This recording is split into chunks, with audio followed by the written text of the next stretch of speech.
Imaginez jeter vos déchets organiques semaine après semaine, année après année. Ce faisant, vous détruisez de l'or pur, de l'or noir.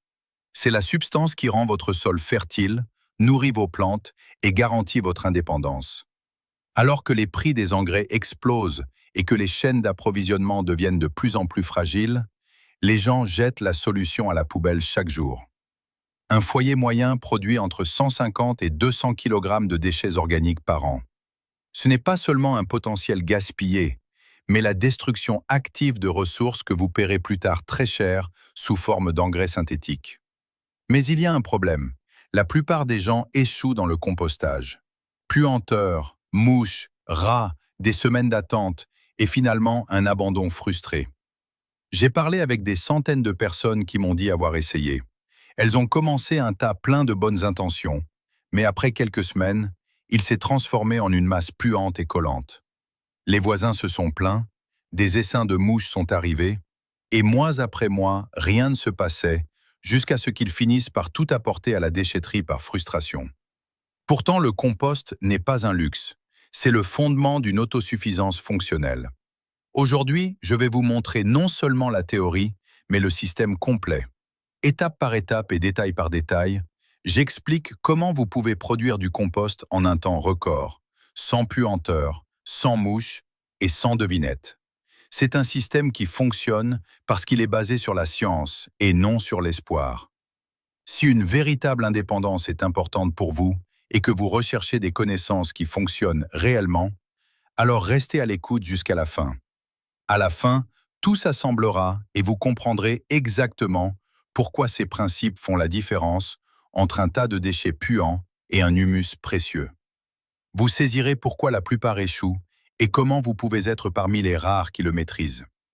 Le compostage est aussi vieux que l'agriculture elle-même. Depuis des millénaires, les humains ont compris que le cycle de la vie repose sur la décomposition. En Chine, le compostage a été documenté il y a déjà 4000 ans.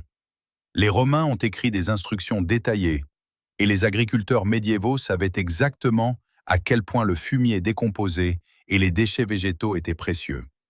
Chaque civilisation prospère reposait sur un sol fertile, et celui-ci est créé par l'humus. Mais au cours des dernières décennies, nous avons oublié ce qui était autrefois évident. La révolution verte des années 1950 et 1960 nous a promis que la chimie était la solution. L'engrais synthétique résoudrait tous les problèmes, les pesticides élimineraient les nuisibles, et la mécanisation faciliterait le travail.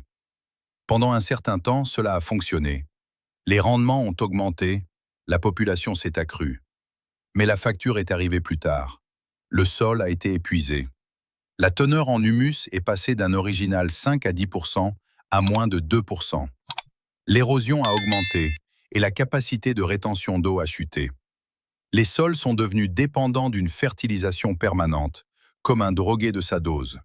Nous nous sommes rendus dépendants des engrais industriels et de chaînes d'approvisionnement que nous ne contrôlons pas. Chaque crise de ces dernières années a montré à quel point ces systèmes peuvent s'effondrer rapidement. Les prix de l'énergie augmentent et avec eux les prix des engrais, puisque l'engrais azoté est fabriqué à partir de gaz naturel. Une guerre en Europe de l'Est et soudain, un tiers de la production mondiale d'engrais manque à l'appel. Les routes de transport se brisent, les livraisons n'arrivent plus. Quiconque croit encore aujourd'hui que tout sera toujours disponible au supermarché ignore la réalité. Mais ceux qui cultivent leur propre nourriture et produisent leur propre compost possèdent quelque chose qu'aucune pénurie d'approvisionnement ne peut détruire. Le contrôle, la sécurité et l'indépendance. Ce n'est pas de la paranoïa, c'est de la préparation et de la sagesse. Le problème n'est pas que le compostage est difficile. Le problème est que la plupart des gens ne connaissent pas les principes fondamentaux. Ils jettent tout sur un tas et se demandent pourquoi ça pourrit au lieu de se décomposer, pourquoi ça pue au lieu de sentir bon, et pourquoi les mouches viennent au lieu des vers de terre. La solution ne réside pas dans des techniques compliquées, mais dans la compréhension des principes fondamentaux. Lorsque vous les appliquez, le compostage devient la chose la plus facile au monde. Le premier principe est l'équilibre entre le carbone et l'azote. Imaginez le compost comme un feu. Un feu a besoin de combustible et d'oxygène dans le bon mélange. Trop de combustible avec trop peu d'air conduit à de la fumée. C'est exactement ce qui se passe dans le compost si vous n'y jetez que des déchets de cuisine. Les déchets de cuisine sont de la matière verte, riche en azote, humide et dense. Sans contrepartie, ils pourrissent de manière anaérobie, c'est-à-dire sans oxygène. Cela crée une puanteur d'œufs pourris, d'ammoniac et de décomposition. Le pendant est la matière brune, riche en carbone, sèche et structurelle. Pensez aux feuilles mortes, à la paille, aux petites brindilles hachées, au carton, aux copeaux de bois ou à la vieille sciure. Le rapport est crucial. La science nous dit que 30 parts de carbone pour une part d'azote est idéal. 31 semble compliqué, mais c'est simple en pratique. Un seau de déchets de cuisine a un rapport d'environ 15:1. Ce n'est pas mauvais, mais ce n'est pas suffisant. Les tontes de pelouse fraîche sont à 12:1, bien trop riches en azote. Le marc de café est à 20:1, ce qui est mieux, mais reste limite. Regardez maintenant la matière brune. Les feuilles sèches sont à 60:1, la paille à 81, les copeaux de bois à 101 ou plus, et le papier ainsi que le carton sont à plus de 101. Si vous mélangez ces matières, vous obtenez l'équilibre parfait. En pratique, cela signifie, pour chaque seau de déchets de cuisine, vous avez besoin d'environ 2 à 3 seaux de matière brune, mesurés en volume, pas en poids. Cela semble beaucoup, mais c'est exactement la clé. La plupart utilisent trop peu de matière brune et produisent une masse humide et puante. Avec le bon équilibre, vous créez une structure grumeleuse et terreuse qui sent le sous-bois. Soyons concrets. Ramassez autant de feuilles mortes que possible à l'automne. Utilisez un râteau et remplissez de grands sacs ou aménagez un coin dans le jardin pour le stockage. Un seul grand arbre peut fournir 30 à 50 sacs de feuilles, votre réserve pour toute l'année. Si vous n'avez pas votre propre arbre, demandez à vos voisins. La plupart sont heureux si quelqu'un ramasse les feuilles. Utilisez le carton des emballages. Chaque livraison est de la matière brune potentielle. Déchirez le carton en bandes d'environ 10 cm de large, retirez le ruban adhésif et le plastique, et le reste peut aller directement au compost.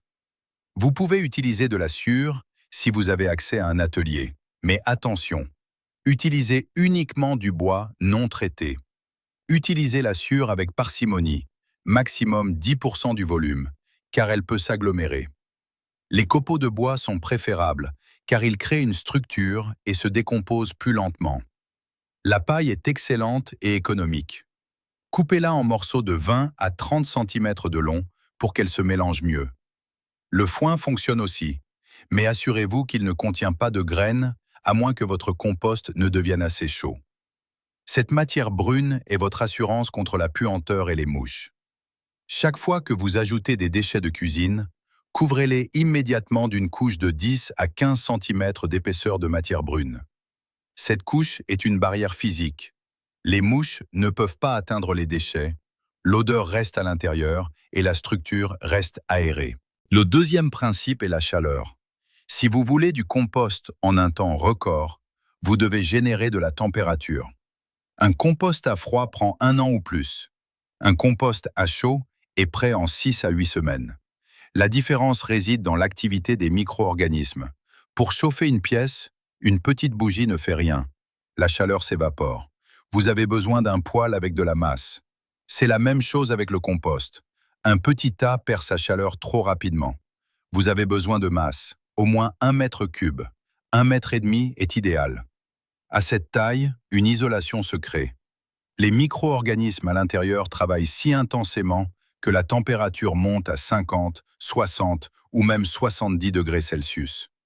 Que se passe-t-il à ces températures? Une chaleur supérieure à 50 degrés tue la plupart des graines de mauvaises herbes comme les pissenlits ou le chien-dent. Les agents pathogènes meurent, les spores fongiques sont inactivés et les œufs de parasites sont détruits. Simultanément, la chaleur accélère les réactions chimiques. La décomposition se produit de manière exponentiellement plus rapide à des températures élevées. Ce qui prend des semaines à 20 degrés se produit en quelques jours à 60 degrés. La chaleur est le produit de l'activité microbienne. Les bactéries libèrent de l'énergie lors de la décomposition, donc 80% sous forme de chaleur. Pour atteindre cette chaleur, vous devez installer le compost correctement. Tout en une seule fois, pas couche par couche sur des semaines. C'est l'erreur que beaucoup font. Ils construisent le tas trop lentement. Collectez la matière jusqu'à ce que vous ayez 1 m3, mélangez le vert et le brun dans le bon rapport et installez complètement le tas. Après 2 à 4 jours, les bactéries thermophiles prennent le relais et la température monte rapidement. Si vous y mettez la main, c'est brûlant de vapeur. Après environ une semaine, le tas s'affaisse de 30 à 40%. La température chute et vous devez alors le retourner. Le retournement est crucial. Démontez le tas et remontez-le à nouveau.